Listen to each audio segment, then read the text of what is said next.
Voltamos à entrevista com o presidente do IEMA, Tarcísio Feger. Presidente, falávamos sobre o processo de análise, né? Como que ele é constituído, a análise ambiental, né?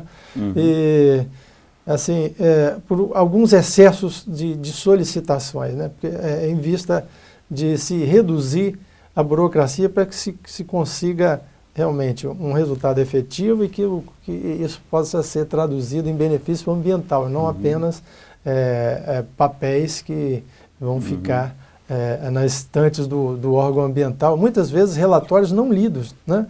Muitos relatórios que são pedidos, muitas informações que são necessárias, não são importantes para aquele tipo de tomada de decisão, né? Então, quanto mais enxuto for esse tipo de exigência, né? Eu acho que é esse tipo de evolução também, porque se trabalha com equipes multidisciplinares, né? E cada um quer valorizar, né? A sua área de conhecimento e acaba exigindo informações que muitas vezes são desnecessárias para se tomar a decisão de instalar esse ou aquele investimento, um posto de gasolina, um abatedouro de frango ou qualquer outro tipo de atividade que tenha um potencial poluidor, né? Quando o senhor coloca o consultor, eu só tenho uma dúvida, porque o consultor não é o empreendedor. E o consultor, muitas vezes o empreendedor tem 2, 3, passa por 1, por 2, por 3 consultores. Então, o consultor que fez uma afirmação, que assinou uma declaração hoje para uma determinada empresa, ele não garante que o empreendedor, esse sim que tem a responsabilidade final, a meu ver, vai realizar aquilo que foi colocado. Então, quer dizer, ele é pago, ele é contratado para fazer aquele tipo de assessoria, né? E muitas vezes ele não tem como fazer com que a equipe daquela empresa, daquela indústria, faça cumprir aquelas exigências, né? E acaba deixando quem é responsável final de fora dessa responsabilidade. O que o senhor pensa disso? É uma relação, digamos assim, intensa e dinâmica, né? Como a gente fala.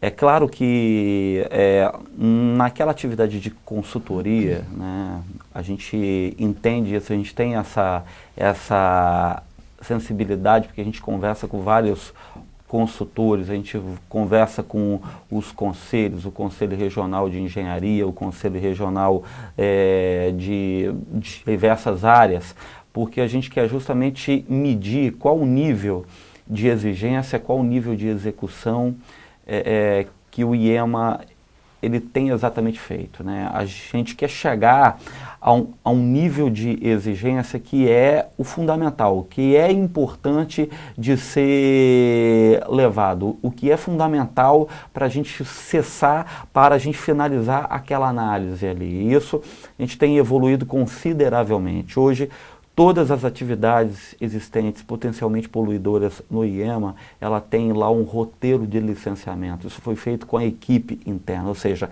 o que é aquilo que é necessário para aquela atividade, o que é aquilo que o órgão exige numa visão... de referência para cada tipologia? Exatamente. Né, uma visão muito mais institucional do que aquela visão pessoal do analista, do que aquilo que o analista entende que muitas vezes é subjetividade para outro.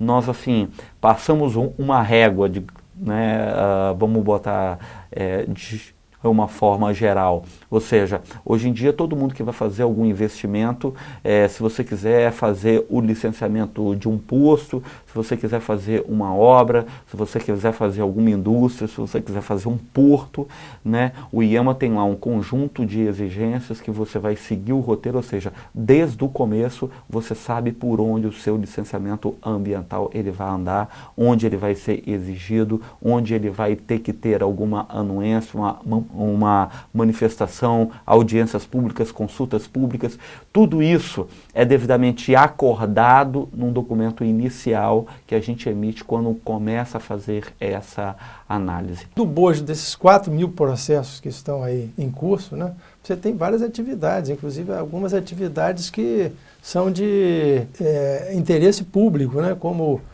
pequenas centrais hidrelétricas, né? Tem casos de 3 anos de espera, né?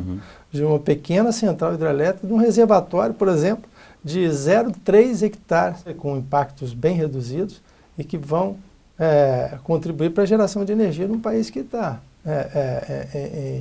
em eminência de desabastecimento, né? É só dar qualquer tipo de estiagem que a gente ressente isso para todo o país, né? Nós estamos pagando caro, inclusive termoelétricas, né, que usam óleo diesel e outros tipos de combustíveis fósseis, né, que além de poluir o meio ambiente, encarecem o sistema elétrico, né? Sim, ao mesmo tempo que a gente tem algumas atividades que realmente, por uma série de fatores internos e externos também, eles demandam de um maior tempo de análise, e é claro que a gente tem que acertar, a gente tem que evoluir isso, mas muita coisa também tem sido feita em um tempo recorde.